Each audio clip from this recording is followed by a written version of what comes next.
Healing after emotional abuse is one of the most difficult, but also one of the most powerful journeys you will ever take. Emotional abuse often doesn't leave visible scars, but it reshapes the way you see yourself, the way you trust, and the way you love. That's why healing after emotional abuse is such an important step toward reclaiming your life. When someone you loved or trusted used words, silence, or manipulation to break you down, they weren't just attacking your confidence. They were targeting your identity. You may have been told you were worthless, that you were too much, or that you would never be enough. Over time, those lies can sink deep into your mind until you start to believe them. That is the silent wound of emotional abuse. It convinces you that the pain is your fault. But here is the truth. Healing after emotional abuse begins the moment you remember that what happened to you does not define you. Their actions, their words, and their cruelty say everything about them, and nothing about your true worth.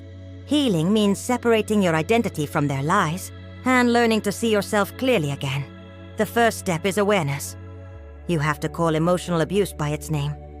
Minimizing it, excusing it, or pretending it wasn't that bad only keeps the wound open.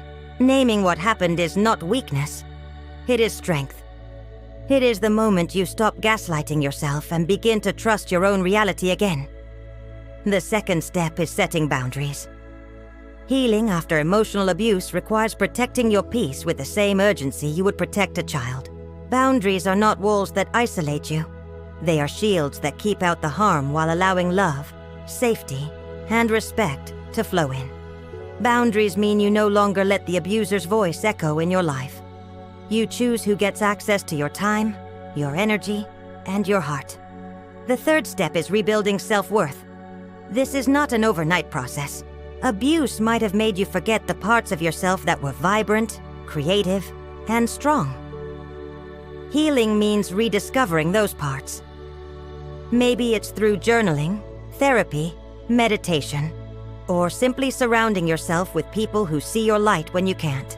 Every small act of self-care, drinking water, resting without guilt, speaking kindly to yourself, is a brick in the foundation of your new life. The fourth step is giving yourself patience. Healing after emotional abuse is not a straight line. Some days you'll feel strong, other days the old wounds will sting again. That doesn't mean you're failing. It means you're human. Think of healing as waves. They rise, they crash, and then they settle. Every time you ride out a wave, you grow more resilient. Finally, healing means rewriting your story. You are not just a survivor of emotional abuse. You are the author of your future. You get to decide what love looks like in your life now.